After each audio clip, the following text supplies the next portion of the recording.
जिंदगी खेलती भी उसी के साथ है जो खिलाड़ी बेहतरीन होता है। दर्द सबके एक से हैं, पर कोई दर्द सह के बिखर जाता है और कोई दर्द सहकर निखर जाता है। नमस्कार दोस्तों, पैंथर एकेडमी में आप सभी लोगों का हार्दिक स्वागत है। उम्मीद है आप सारे लोग स्वस्थ होंगे। मैं आपका दोस्त दैनिक समसामयिकी की सीरीज लेकर आपके बीच में उपस्थित हूं और उम्मीद है ये सीरीज आपको पसंद आ रही होगी। आइए हम लोग डेली की तरह सेशन की शुरुआत करें और सेशन की शुरुआत 2 शब्द मोटिवेशनल कोट से करना चाहेंगे। हिम्मत मत खोना, अभी बहुत आगे जाना है। जिन्होंने कहा था तेरे बस की नहीं, उनको भी करके दिखाना है। मतलब अपने संकल्प को दृढ़ बनाए रखना है और सफलता की सीढ़ियों को पाके ही रहना है। इसी क्रम में आपसे यही गुजारिश रहेगी कि आप सेशन में शुरुआत से लेकर अंत तक बने रहिए। इस सेशन से आपको निश्चित ही लाभ होने वाला है। आइए दोस्तों, हम लोग सेशन की शुरुआत करें और देखें महत्वपूर्ण ये प्रश्न।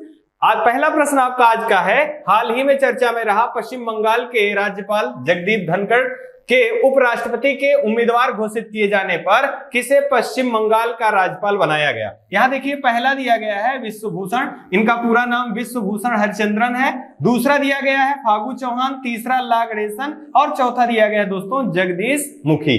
मित्रों, इस प्रश्न का जो हमारा सही आंसर होगा विकल्प नंबर सी सही होगा, ला गणेशन। ला गणेशन जो कि मणिपुर के वर्तमान में राज्यपाल के रूप में कार्यरत हैं। इनको अतिरिक्त प्रभार के रूप में पश्चिम बंगाल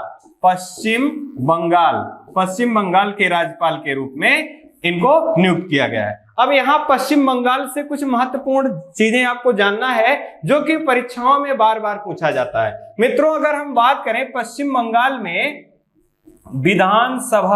विधानसभा की कुल कितनी सीटें हैं, तो 295 विधानसभा की सीटें हैं। अगर हम बात करें लोकसभा की, तो लोकसभा की 42 सीटें हैं। अगर हम बात करें राज्यसभा की, तो राज्यसभा की 16 सीटें हैं।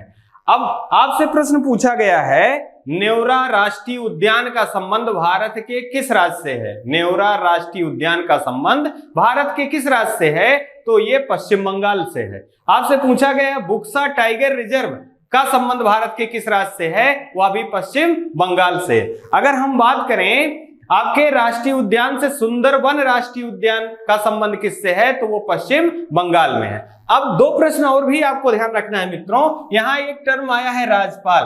अब राज्य व्यवस्था में किस अनुच्छेद में राज्यपाल के पद का वर्णन है, तो अनुच्छेद 155 में राज्यपाल के पद का वर्णन है। जबकि हम बात करें अनुच्छेद 157 की, तो राज्यपाल के पद की या राज्यपाल के लिए योग्यता के बारे में वर्णन है। साथ ही साथ एक प्रश्न और भी आपको याद रखना है दोस्तों कि राज्यपाल जो है या राज्यपाल की नियुक्ति कौन करता है, तो आपके विकल्प में दिया रहता है कि राज्यपाल की नियुक्ति जो है राष्ट्रपति के प्रसाद पर्यंत की जाती है। यह प्रश्न अत्यंत ही महत्वपूर्ण है, आपको जरूर याद रखना है। अब मित्रों, यहां बात हो रहा था राज्यपाल जगदीप धनखड़ जी के उपराष्ट्रपति के उम्मीदवार बनाए जाने के संबंध में, तो यह भी प्रश्न आपको ध्यान रखना है कि किस अनुच्छेद में उपराष्ट्रपति के पद का वर्णन है, तो अनुच्छेद जो है 63 या उपराष्ट्रपति के पद के लिए वर्णन है। साथ ही साथ अनुच्छेद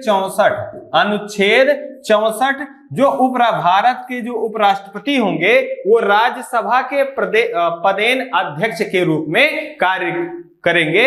इस बात का वर्णन किस अनुच्छेद में है, तो यह अनुच्छेद नंबर 64 में है। ये अत्यंत ही महत्वपूर्ण अनुच्छेद हैं, आपको जरूर याद रखने हैं। इसी क्रम में हम लोग आगे देखते हैं। अत्यंत ही महत्वपूर्ण दूसरा भी प्रश्न दिया गया है। देखिए यहां दिया गया है प्रतिवर्ष नेल्सन मंडेला दिवस कब मनाया जाता है, तो यहां विकल्प के रूप में हमारा पहला है 18 जुलाई, दूसरा है 11 जुलाई, तीसरा है 17 जुलाई और चौथा दिया गया है 1 जुलाई। यहां जो हमारा सही विकल्प होगा मित्रों, विकल्प नंबर ए सही होगा।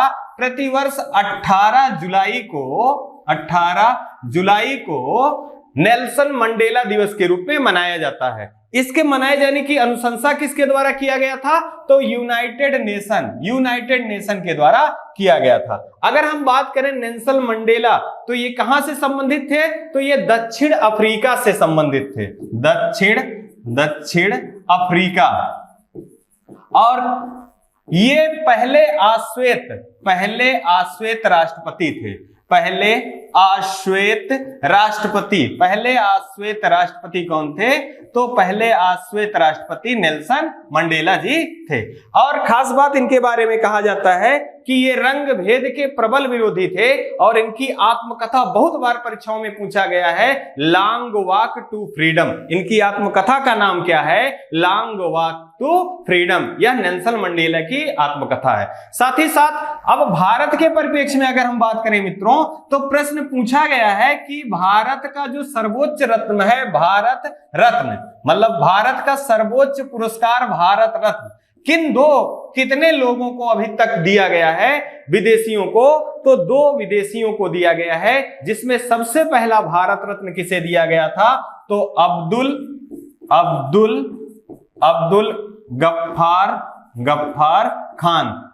गफ्फार खान, जिन्हें सीमांत गांधी के नाम से जाना जाता है या फ्रंटियर गांधी के नाम से जाना जाता है। इनको 1987 ईस्वी में, जबकि दूसरे व्यक्ति के रूप में नेल्सन मंडेला जी को दिया गया है, ये 1990 ईस्वी में। यह प्रश्न अत्यंत ही महत्वपूर्ण है और यहां से प्रश्न गलत होने की संभावना अत्यधिक होता है, और करंट के दृष्टिकोण से तो अत्यंत ही महत्वपूर्ण है कि जो भारत रत्न है ये किन 2 विदेशियों को दिया गया है। तो पहला अब्दुल गफ्फार खान, जिन्हें सीमांत गांधी या फ्रंटियर गांधी के नाम से जाना जाता है। साथ ही साथ दूसरा जो पुरस्कार है ये नेल्सन मंडेला जी को दिया गया है, जो कि 1990 ईस्वी में दिया गया है। अब एक प्रश्न और भी यहां आप ध्यान रखिए, 11 जुलाई को किस दिवस के रूप में? विश्व जनसंख्या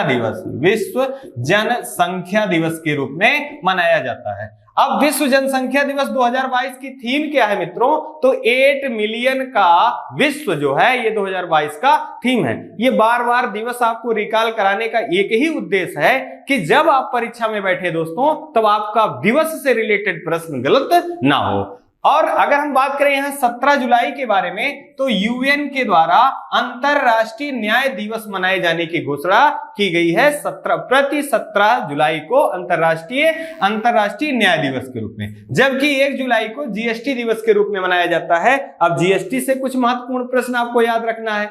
जीएसटी किस समिति की सिफारिश पे लागू किया गया था? तो विजय केलकर समिति के आधार पर। साथ ही साथ कौन सा संविधान संशोधन था? 101वां संविधान संशोधन था। साथ ही साथ अगर हम बात करें जीएसटी भारत में कब लागू हुआ, तो 1 जुलाई 2017 में लागू हुआ। और जीएसटी सबसे पहले विश्व में कहां लागू हुआ था? तो फ्रांस में 1954 ईस्वी में लागू हुआ था। आइए इसी क्रम में हम लोग आगे बढ़ जाते हैं। देखिए अगला प्रश्न दिया गया, हाल ही में थल सेना प्रमुख किस देश के 3 दिवसीय यात्रा पर गए हैं? अत्यंत ही महत्वपूर्ण प्रश्नों में अगर हम विकल्प के रूप में देखें, पहला दिया गया है म्यांमार, दूसरा बांग्लादेश, तीसरा श्रीलंका, चौथा दिया गया है यहाँ ऑस्ट्रेलिया। जो यहाँ हमारा सही विकल्प होगा, विकल्प नंबर बी सही होगा कि थल सेना प्रमुख जो हैं ये बांग्लादेश के 3 दिवसीय यात्रा पर गए हुए हैं। अब यहाँ हमको ये जानना है मित्रों कि ये जो थल सेना प्रमुख है कौन है? तो जनरल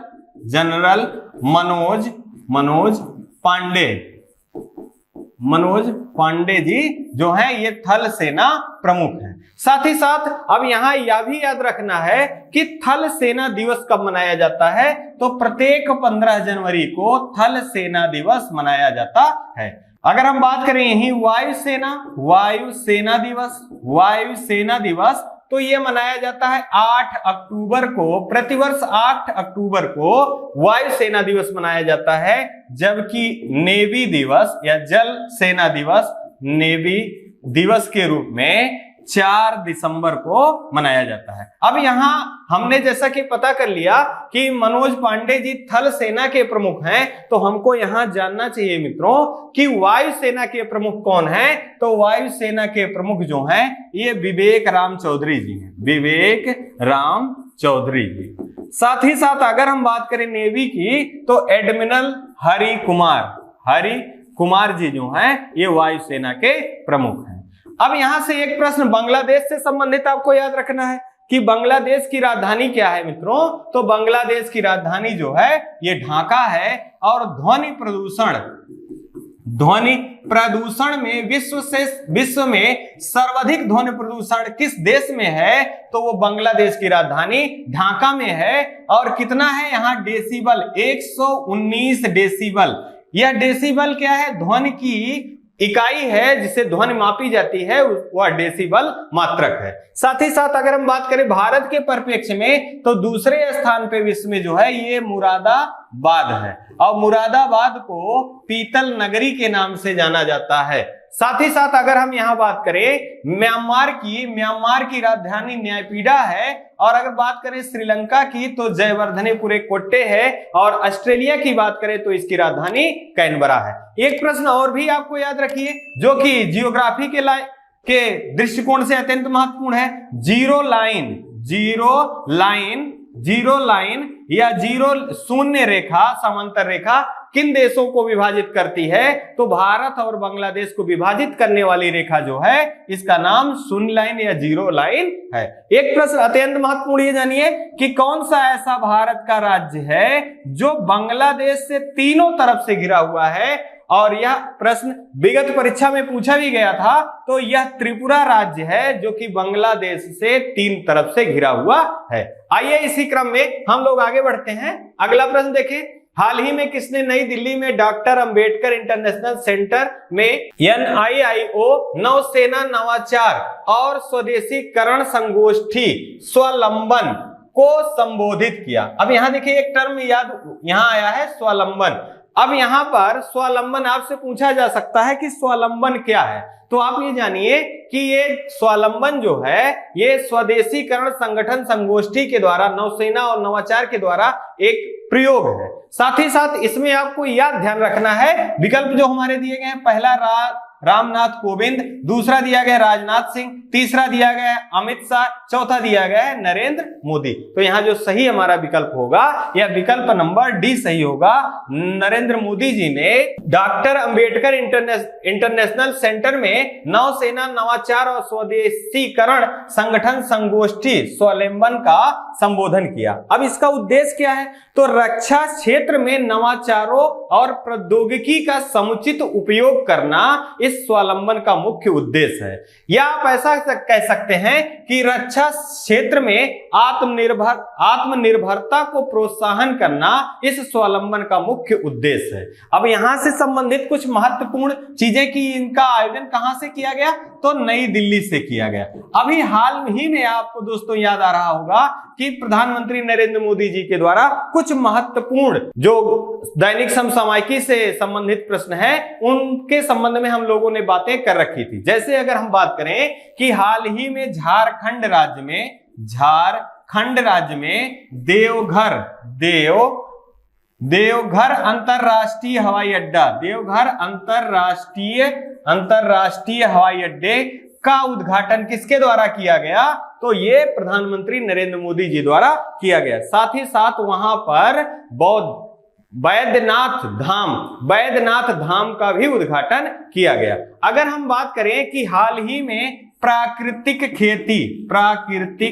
खेती को प्रोत्साहन देने के लिए वर्चुअल संवाद किसके द्वारा किया गया, तो प्राकृतिक खेती को बढ़ावा देने के लिए वर्चुअल संवाद किया गया।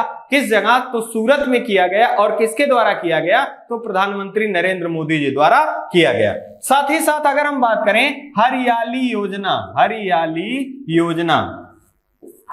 योजना का संबंध किससे है, तो हरियाली योजना का संबंध पर्यावरण मंत्रालय के द्वारा प्रारंभ किया गया। और ये कहां से किया गया, तो यह दिल्ली से प्रारंभ किया गया। अभी आपको हाल ही में भारत का पहला शहरी एलिवेटेड रोपवे का उद्घाटन कहां से किया गया, तो दिल्ली और हरियाणा के मध्य में किया गया। और यह भारत का पहला शहरी एलिवेटेड रोपवे सिस्टम है। साथ ही साथ 13 एक्सप्रेस वे वाला पहला राज्य एक्सप्रेस वे वाला पहला राज्य कौन बना है? तो ये अपना उत्तर प्रदेश बना है। और इसी से संबंधित इसका नाम क्या है? तो आपको यहां नाम याद रखना है एलिवेटेड रोपवे का, तो द्वारका एक्सप्रेस जो है ये नाम है भारत का पहला शहरी एलिवेटेड का। और अगर हम बात करें बुंदेलखंड एक्सप्रेसवे का उद्घाटन किसके द्वारा किया गया? तो प्रधानमंत्री नरेंद्र मोदी जी द्वारा किया गया। और इसकी टोटल दूरी कितना है? तो 296 किलोमीटर है। और ये कहां से कहां तक किसको किसको जोड़ेगा? तो जालौन से चित्रकूट तक की दूरी को ये तय करेगा। इसी क्रम में आइए हम लोग आगे बढ़ते हैं। अगला प्रश्न आपका होगा, हाल ही में चर्चा में रहा भारत रंग महोत्सव 2022 का आयोजन कहां से प्रारंभ किया जाएगा? दोस्तों देखिए विकल्प में दिया गया, पहला नई दिल्ली, दूसरा भुवनेश्वर, तीसरा वाराणसी, चौथा अमृतसर। जो यहां सही हमारा विकल्प होगा या विकल्प नंबर ए सही होगा, नई दिल्ली से प्रारंभ किया जाएगा। इसका उद्देश्य क्या है? तो जो हमारा प्यारा भारतवर्ष है ये आजादी के 75वें वर्षगांठ को मनाने के लिए आजादी के अमृत महोत्सव के रूप में आयोजन किया जाना है। इसमें विभिन्न स्थानों पर ये भारत रंग महोत्सव किया जाएगा और इसके द्वारा, इस आयोजन के द्वारा आजादी के अमृत महोत्सव को लोगों में परिचर्चित कराया जाएगा। साथ ही साथ राष्ट्र की भावना को प्रेरित करने के लिए तमाम सारे रंगमंच के थिएटर लगाए जाएंगे जहां से राष्ट्र भावना को प्रेरित किया जाएगा। इसका मुख्य उद्देश्य है। साथ ही साथ अगर हम बात करें, यह नई दिल्ली से प्रारंभ होकर भुवनेश्वर, वाराणसी और अमृतसर और भारत के विभिन्न कोने में इसका आयोजन किया जाएगा। अब यहाँ आयोजन से संबंधित महत्वपूर्ण प्रश्न है, तो आपके परीक्षाओं में कला और संस्कृति के दृष्टिकोण से बहुत महत्वपूर्ण फेस्टिवल जो होते हैं वहां से प्रश्न पूछा जाता है। जैसे अगर हम बात करें मित्रों, चेरी ब्लॉसम महोत्सव का आयोजन कहाँ किया जाता है? तो चेरी ब्लॉसम महोत्सव का आयोजन मेघालय की राजधानी शिलांग में किया जाता है। अब यहाँ पर कला संस्कृति की दृष्टिकोण से अत्यंत महत्वपूर्ण है, तो आपको याद रखना है हाल ही में टाइम्स पत्रिका के द्वारा किन दो भारतीय शहरों को चुना गया है? तो जो दो शहर चुने गए हैं, पहला आपका जो है वो अहमदाबाद है, साथ ही साथ दूसरा जो है ये केरल है। अब यहाँ ये सांस्कृतिक शहर के रूप में दो चुने गए हैं, किसके द्वारा? टाइम्स पत्रिका के द्वारा। साथ ही साथ अगर हम बात करें, हाल ही में SCO संघाई सहयोग संगठन, इनके द्वारा किसे सांस्कृतिक राजधानी के रूप में चुना गया है? यह भी प्रश्न अत्यंत महत्वपूर्ण है। तो वाराणसी को SCO के द्वारा अपना सांस्कृतिक राजधानी के रूप में चुना गया है। अब SCO से प्रश्न आया हुआ है, तो हम जाने कि SCO का गठन कब किया गया था? तो SCO का गठन 2001 ईस्वी में इसकी स्थापना की गई थी। साथ ही साथ अगर हम बात करें, क्या भारत इसका सदस्य है? हाँ, भारत और पाकिस्तान दोनों इसके सदस्य हैं। और इसने सदस्यता कब प्राप्त की? तो 2017 में भारत और पाकिस्तान इसके सदस्य देश के रूप में सदस्यता ग्रहण किया। साथ ही साथ आपको याद रखना है यहाँ कि SCO में हाल ही में शामिल होने वाला देश कौन सा है? तो SCO में हाल ही में शामिल होने वाला देश जो है ये ईरान है। और ये कौन से क्रम का होगा? तो अब SCO में कुल सदस्य देशों की संख्या जो हो गई है वो 9 हो गई है। आइए इसी क्रम में हम लोग आगे बढ़ते हैं। अगला प्रश्न आपका होगा, हाल ही में किसके द्वारा नॉलेज पोर्टल प्रारंभ किया गया? अब यहां शब्द दिया गया है नॉलेज पोर्टल। अगर हम मित्रों परीक्षा के दृष्टिकोण से अगर उनका एक ट्रेंड देखें, तो जैसे सूचकांक से प्रश्न, जैसे ऐप से प्रश्न, जैसे पोर्टल से प्रश्न, जैसे आपकी योजनाओं से प्रश्न, ये लगातार बने हुए हैं। इसी कारण हमारा उद्देश्य होना चाहिए कि ये जो छोटे छोटे प्रश्न हैं इनको जरूर हम समराइज करते रहें, क्योंकि ये यहां से भूलने की संभावना ज्यादा होती है। अब इस प्रश्न का उत्तर अगर हम देखें, तो देखिए विकल्प के रूप में पहला दिया गया खादी ग्रामोद्योग आयोग, दूसरा दिया गया है स्वास्थ्य परिवार कल्याण मंत्रालय, तीसरा दिया गया है शिक्षा मंत्रालय और चौथा महिला बाल कल्याण मंत्रालय। दोस्तों इस प्रश्न का जो सही हमारा आंसर होगा विकल्प नंबर ए सही होगा, खादी ग्रामोद्योग आयोग। इसके द्वारा नॉलेज पोर्टल प्रारंभ किया गया। अब इस नॉलेज पोर्टल का उद्देश्य क्या है, तो खादी ग्रामोद्योग, खादी ग्रामोद्योग के बारे में जानकारी प्राप्त करना, यह जानकारी दिलाना जो है ये नॉलेज पोर्टल का मुख्य उद्देश्य है। अब आपको यहीं से याद रखना है कि भारत में नॉलेज पार्क की स्थापना की गई है या स्टैचू ऑफ नॉलेज की स्थापना की गई है, ये किससे संबंधित है? अगर हम बात करें statue of knowledge, statue of knowledge की, तो यह संबंधित है वी आर अंबेडकर जी से, वी आर अंबेडकर जी से। और आपको यहां से एक इनका कोट याद रखना है कि शिक्षा वह शेरनी का दूध है जो जितना ज्यादा पिएगा वो उतना ज्यादा दहाड़ेगा। आइए इसी क्रम में अगर हम बात करें स्टैचू ऑफ नॉलेज किससे संबंधित है, तो वी आर अंबेडकर जी से संबंधित है। और वी आर अंबेडकर जी ने किसे संविधान की आत्मा कहा, तो अनुच्छेद 32 को संविधान की आत्मा कहा। इन्होंने ही अस्पृश्यता के अंत के लिए संकल्प लिया था, और वह कहां से, तो बड़ोदरा के संकल्प वृक्ष के आधार पे। साथ ही साथ अगर हम बात करें स्टैचू ऑफ यूनिटी कहां स्थित है, तो गुजरात राज्य में स्थित है, सरदार वल्लभ भाई पटेल से संबंधित है। अगर बात करें स्टैचू ऑफ पीस, तो स्टैचू ऑफ पीस अभी आपको याद रखना है राजस्थान, ये किससे संबंधित है, तो जैन मुनि से संबंधित है। और स्टैचू ऑफ पीस का ही संबंध जम्मू कश्मीर राज्य से भी है। अगर हम बात करें स्टैचू ऑफ इक्वलिटी, ये किससे संबंधित है, तो संत रामानुजाचार्य से संबंधित है और इसकी स्थापना हैदराबाद में किया गया है। अगर हम यही कुछ मंत्रालय से संबंधित महत्वपूर्ण प्रश्न दिए गए हैं। अब यहाँ एक प्रश्न और भी जान लीजिए कि खादी ग्रामोद्योग की स्थापना किस अधिनियम के द्वारा किया गया था, तो अधिनियम 1955, अधिनियम 1955 के आधार पर खादी ग्रामोद्योग की स्थापना की गई थी। अगर हम बात करें भारत स्वास्थ्य परिवार कल्याण मंत्रालय के केंद्रीय मंत्री कौन है, तो मनसुख मंडाविया जी जो हैं ये भारत के स्वास्थ्य परिवार कल्याण मंत्री हैं। साथ ही साथ अगर हम बात करें शिक्षा मंत्रालय के बारे में, तो धर्मेंद्र प्रधान जी जो हैं, धर्मेंद्र प्रधान जी ये केंद्रीय शिक्षा मंत्री हैं। आपको एक प्रश्न यहां याद रखना है दोस्तों कि 2015 में इस मंत्रालय का नाम दूसरा था। वह मंत्रालय कौन सा था, मानव संसाधन विकास मंत्रालय के नाम से जाना जाता था, और इसी का नाम परिवर्तित करके शिक्षा मंत्रालय किया गया। अगर हम बात करें महिला बाल कल्याण मंत्रालय की, तो इसकी केंद्रीय मंत्री जो हैं स्मृति ईरानी जी हैं। आपको यहां से याद रखना है इनके द्वारा एक प्रोग्राम चलाया गया था, मनोरक्षा प्रोग्राम।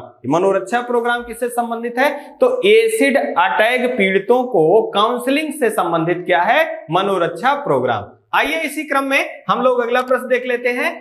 अगला है, हाल ही में अंतरराष्ट्रीय हॉकी फेडरेशन के अध्यक्ष के पद से किसने इस्तीफा दे दिया। अब देखिए यहां दिया गया पहला ग्रेग वर्कले, दूसरा इंदिरा नूई, तीसरा दिया गया नरेंद्र बत्रा, चौथा दिया गया सौरव गांगुली। अब यहाँ नियुक्ति और साथ ही साथ पदोन्नति से यह प्रश्न है जो कि बार बार प्रश्न पूछा जाता है कि किसने अपने पद को छोड़ दिया, किसने अपने पद को ग्रहण किया, तो ये तमाम सारी बातें हैं, इनको याद रखना है। अब इस प्रश्न का हमारा जो सही आंसर होगा विकल्प नंबर सी सही होगा, नरेंद्र बत्रा। नरेंद्र बत्रा जी ने अंतरराष्ट्रीय हॉकी फेडरेशन के अध्यक्ष पद से इस्तीफा दे दिया। साथ ही साथ अंतरराष्ट्रीय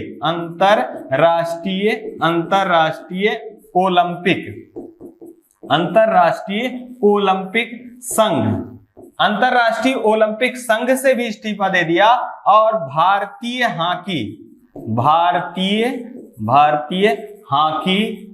हॉकी महासंघ या संघ, भारतीय हॉकी संघ से भी इन्होंने इस्तीफा दे दिया। मतलब ये जो किस पद पे कार्यरत थे, ये अभी तक सेवा दे रहे थे अंतरराष्ट्रीय हॉकी फेडरेशन के अध्यक्ष के रूप में, और इससे पहले इन्होंने अंतरराष्ट्रीय ओलंपिक संघ से इस्तीफा दिया था, और उससे पहले भी इन्होंने भारतीय हॉकी जो संघ की सदस्यता है वो त्याग रखी थी। मतलब इन्होंने अंतरराष्ट्रीय हॉकी फेडरेशन के अध्यक्ष पद को त्यागा और अंतरराष्ट्रीय ओलंपिक संघ के सदस्यता भी त्यागी और भारतीय हॉकी संघ की सदस्यता भी इन्होंने त्याग दिया। अब यहां अंतरराष्ट्रीय हॉकी फेडरेशन की बात हो रही है, तो इसकी स्थापना कब हुई थी ये जानना जरूरी है। तो इसकी स्थापना 7 जनवरी 1924 ईस्वी में किया गया था। इसका मुख्यालय कहां है? तो इसका मुख्यालय लुसाने, जो कि शहर है किस देश का?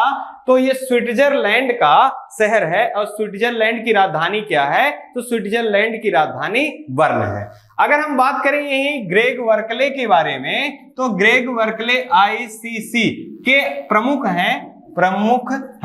और अगर हम आईसीसी की बात करें, किसकी स्थापना कब की गई थी? तो इसकी स्थापना 1909 ईस्वी में किया गया था। और इसका मुख्यालय कहां है? तो इसका मुख्यालय दुबई में है। अगर हम बात करें इंदिरा नूई के बारे में, तो पेप्सिको की पूर्व सीईओ कौन रही हैं? तो इंदिरा नूई जो है ये पेप्सिको की पूर्व सीईओ रही हैं। अगर बात करें सौरभ गांगुली जी के बारे में, तो बीसीसीआई के अध्यक्ष कौन हैं? तो सौरभ गांगुली जी हैं। अब हम बात करें कि बीसीसीआई की स्थापना कब की गई थी भारत में, तो 1928 ईस्वी में इसकी स्थापना की गई थी। अब खेल परिदृश्य से यह प्रश्न पूछा जा रहा है, तो खेल परिदृश्य से अत्यंत ही महत्वपूर्ण है कि पुरुष वर्ल्ड कप 2023 का आयोजन कहां किया जाएगा? तो उसका आयोजन भारत में किया जाएगा। खोल दे पंख मेरे, कहता है परिंदा, अभी उड़ान बाकी है, जमी नहीं है मंजिल मेरी, अभी आसमान बाकी है। मतलब आपको अपने लक्ष्य को प्राप्त करने के लिए निरंतर प्रयास करते रहना है और निरंतरता अपने लक्ष्य के प्राप्ति के लिए जरूर बनाए रखिए, इसी में आपकी सफलता निहित है। आइए हम लोग इसी क्रम में आगे बढ़ते हैं। अगला प्रश्न आपका है, हाल ही में किसके द्वारा national plan for mechanised sanitation ecosystem, इसका शार्ट जो दिया गया है नाम नमस्ते योजना, किसके द्वारा प्रारंभ किया गया? अब देखिए यहां दिया गया पहला उत्तर प्रदेश, दूसरा मध्य प्रदेश, तीसरा भारत सरकार, चौथा दिया गया है राजस्थान। अब यहां से जो विकल्प हमारा सही होगा मित्रों, या केंद्र सरकार या भारत सरकार की योजना है नमस्ते। अब यहां कंफ्यूजन होने की संभावना इस कारण होगा क्योंकि नमस्ते शब्द से आप लोग की जो एक्यूरेसी लेवल है वो ज्यादातर गलत दिशा में भटक के जाएगी, क्योंकि यहां नमस्ते योजना से संबंधित पूछा जा रहा है। तो आपका मध्य प्रदेश या उत्तर प्रदेश या राजस्थान जैसे स्थानों को आप चिन्हित करेंगे, जो कि आपका प्रश्न गलत होगा। अब यहां नमस्ते योजना का संबंध क्या है? तो ये सीवर और सेफ्टी टैंक की सफाई से संबंधित है। अब यहां पर सफाई से बात हो रही है, तो भारत सरकार की एक महत्वाकांक्षा योजना है स्वच्छ भारत मिशन। अब हमको याद रखना है कि स्वच्छ भारत मिशन कब प्रारंभ किया गया था? तो 2 अक्टूबर 2014 को स्वच्छ भारत मिशन प्रारंभ किया गया था। साथ ही साथ अगर हम बात करें विश्व की सबसे बड़ी धन समावेशन की योजना है जन धन योजना जो है ये कब प्रारंभ हुआ था? तो 2014 में जन धन योजना प्रारंभ हुआ था। मेक इन इंडिया योजना कब प्रारंभ हुआ था? तो ये भी 2014 में प्रारंभ हुआ था। अगर हम बात करें बेटी बचाओ और बेटी पढ़ाओ योजना कब प्रारंभ हुई? तो 2015 में प्रारंभ हुई। आयुष्मान योजना कब प्रारंभ हुई? तो 2018 में प्रारंभ हुआ। किसान सम्मान निधि योजना कब प्रारंभ हुआ? तो 2019 में किसान सम्मान निधि योजना को गोरखपुर से प्रारंभ किया गया। ये सारे योजनाएं जो हैं केंद्र सरकार की महत्वाकांक्षी योजनाओं में हैं और एक महत्वपूर्ण योजना और भी है, उज्ज्वला योजना का प्रारंभ किया गया था 2016 में 2016 में बलिया से प्रारंभ किया गया था, जबकि उज्ज्वला 2.0 योजना जो है वो महोबा में 2020 में प्रारंभ किया गया था। आइए इसी क्रम में हम लोग अगला प्रश्न देख लेते हैं। हाल ही में अपनी सीमा विवाद को सुलझाने के लिए नामसाई घोषणा पत्र पर किन दो भारतीय राज्यों ने हस्ताक्षर किया? अब यहां देखिए, पहला दिया गया केरल तमिलनाडु, दूसरा असम और अरुणाचल प्रदेश, तीसरा उड़ीसा पश्चिम बंगाल और चौथा मध्य प्रदेश और राजस्थान। अब यहां जो हमारा विकल्प सही होगा, विकल्प नंबर बी सही होगा। असम और अरुणाचल प्रदेश के बीच में चल रहे विवाद को नामसाई घोषणा पत्र पर हस्ताक्षर करके विवाद को समाप्त किए जाने की कोशिश की गई है। अब ये किस आधार पे हुआ, तो इसको देखें। अब यहाँ अगर हम बात करें असम के बारे में, तो असम के जो मुख्यमंत्री हैं असम के मुख्यमंत्री, तो इनका नाम जो है ये हेमंत विश्व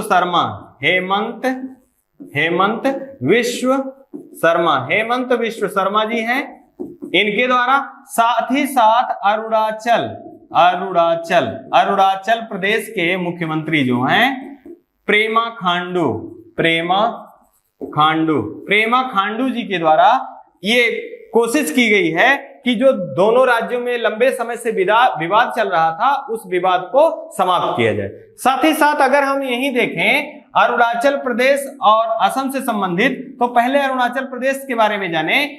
20 फरवरी 1987 में अरुणाचल प्रदेश का गठन किया गया। साथ ही साथ अरुणाचल प्रदेश को सूर्योदय का भूमि के नाम से जाना जाता है। और भारत का सबसे पूर्वी बिंदु कौन सा है, तो अरुणाचल प्रदेश का किबिथु है। साथ ही साथ एक बहुत महत्वपूर्ण प्रश्न पूछा जाता है कि ब्रह्मपुत्र नदी भारत में कहां से प्रवेश करती है, तो भारत में ब्रह्मपुत्र नदी अरुणाचल प्रदेश से प्रवेश करती है। साथ ही साथ बोम डीला दर्रा का संबंध भारत के किस राज्य से है, तो वह भी अरुणाचल प्रदेश से है। अब अगर हम बात करें असम राज्य से, तो असम से अगर कुछ जानकारी इकट्ठा करें, तो भारत में तेल का सबसे पहले कुआं कहां खोदा गया था, तो असम के डिगबोई में कुआं खोदा गया था तेल का, वो भी भारत का पहला था। साथ ही साथ तमाम सारी परीक्षाओं में अनेकों बार पूछा गया है एक सींग वाला गैंडा का संबंध किस राज्य से है, तो असम राज्य से है। अगर नेशनल पार्क पूछा जाए तो काजीरंगा नेशनल पार्क है। साथ ही साथ आपको याद रखना है मांजुली द्वीप, बहुत बार प्रश्न ये भी पूछा गया है, मांजुली नदी द्वीप किस नदी पर स्थित है, तो मांजुली नदी द्वीप जो है ये स्थित कहां है, ये ब्रह्मपुत्र नदी पर स्थित है। एक प्रश्न पूर्वोत्तर भारत से पूछा जाता है कि दामोदर नदी को किस राज्य का शोक कहा जाता है, तो दामोदर नदी को पश्चिम बंगाल का शोक के नाम से जाना जाता है। कोसी नदी को किसका शोक कहा जाता है या किस राज्य का शोक कहा जाता है, तो कोसी नदी को बिहार का शोक के नाम से जाना जाता है। आइए इसी क्रम में इस सेशन के लास्ट प्रश्न को देखते हैं। अगला प्रश्न आपका लास्ट जो है यह हाल ही में चर्चा में रहा, विगत 4 माह में श्रीलंका के लिए शीर्ष ऋणदाता के रूप में कौन सा देश रहा है। मतलब ये प्रश्न आपसे पूछा जा रहा है कि विगत 4 माह में श्रीलंका की आर्थिक स्थिति को सुधारने के लिए कौन सा ऐसा देश है जिसने सबसे ज्यादा अब तक ऋण दिया है। तो देखिए, क्या वह चीन है पहला, दूसरा क्या भारत है, तीसरा क्या मालदीव है, चौथा क्या जापान है। तो यहाँ जो हमारा सही विकल्प होगा मित्रों, तो अपना प्यारा भारतवर्ष जो है ये विगत 4 माह में श्रीलंका के शीर्ष ऋणदाता के रूप में रहा है। इसी क्रम में एशियाई विकास बैंक दूसरे स्थान पर रहा है।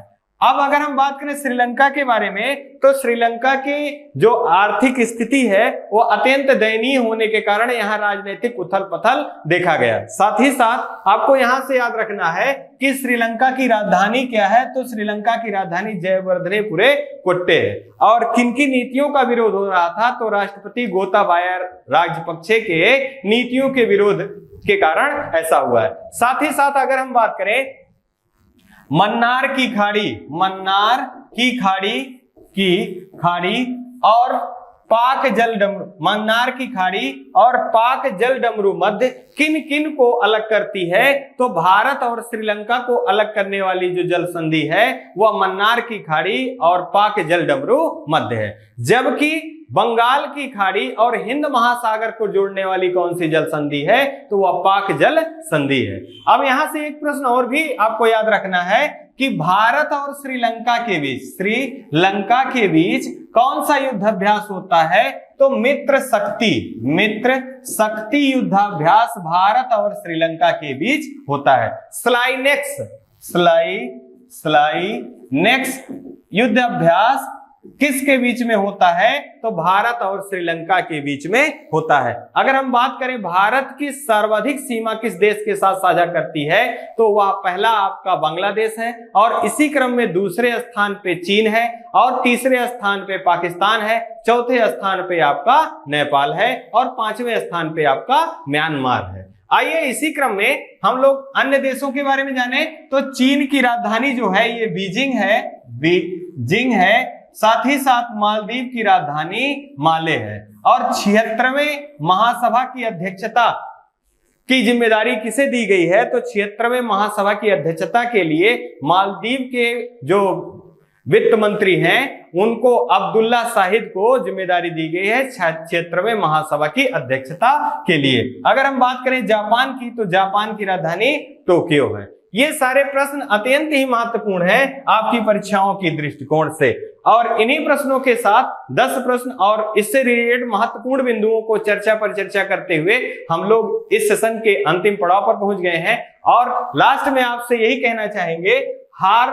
तो सबक है जो आपको बेहतर होने का मौका देता है। मतलब अगर किसी कारण आप असफल हो रहे हैं तो निश्चित मानिए आप सफलता के बहुत करीब हैं और आपको सफल होने से कोई रोक नहीं सकता। बस फर्क इतना है कि आपने हार से कितना सीख लिया है। इन्हीं शब्दों के साथ हम आपसे विदा लेना चाहेंगे। आप अपना और अपने परिवार का खूब सारा ध्यान रखिए। जय हिंद, जय भारत।